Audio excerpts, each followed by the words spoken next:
कल रात रोहित शर्मा ने ऑस्ट्रेलियाई खिलाड़ियों का भुरकस निकाल दिया है। रोहित शर्मा एक तूफान की तरह आए और कैंगरूज को बहा कर ले गए। नाज़रीन, रात को रोहित शर्मा ने 41 बॉल्स पर 92 रन की धुआंधार इनिंग्स खेली, जिसमें 8 छक्के और 7 चौके शामिल थे। लेकिन इस बड़ी इनिंग्स के साथ, इस यादगार इनिंग्स के साथ और इस मैच के साथ, जो कि भारत ये कह रहा है कि हमने ऑस्ट्रेलिया से वर्ल्ड कप फाइनल का बदला ले लिया है। देखें, फाइनल और चीज होती है, ग्रुप मैचेस होते हैं, लेकिन उस पर हम बहस नहीं करेंगे, क्योंकि आज की जो हमारी बहस है वो ये है कि कप्तान रोहित शर्मा ने पाकिस्तान के बाबर आजम को पीछे छोड़ दिया है। उनका एक बड़ा रिकॉर्ड जो है वो तोड़कर अपने नाम का लिया। दरअसल कहानी कुछ इस तरह से है कि रोहित शर्मा T20 इंटरनेशनल्स में सबसे ज्यादा रन बनाने वाले प्लेयर बन गए हैं।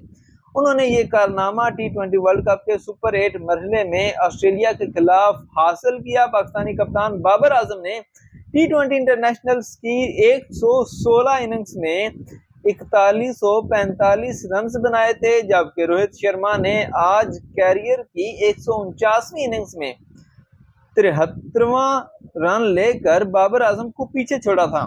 इसके अलावा रोहित शर्मा T20 इंटरनेशनल्स में 200 छक्के लगाने वाले भी पहले बैटर बन गए हैं। उन्होंने 2 रिकॉर्ड्स अपने नाम किए, सबसे ज्यादा T20 इंटरनेशनल रन्स बनाने का और सबसे ज्यादा T20 इंटरनेशनल छक्के मारने का।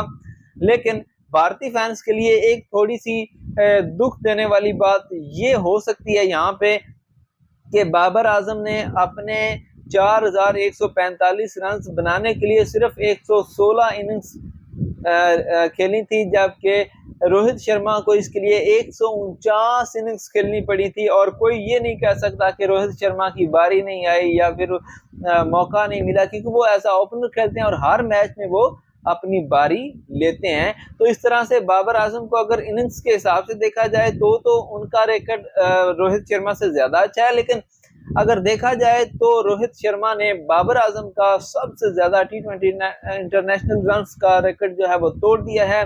इस हवाले से कमेंट सेक्शन में अपनी राय का इज़हार लाजमी कीजिएगा, वीडियो को लाइक और शेयर कीजिएगा, चैनल को सब्सक्राइब कीजिएगा।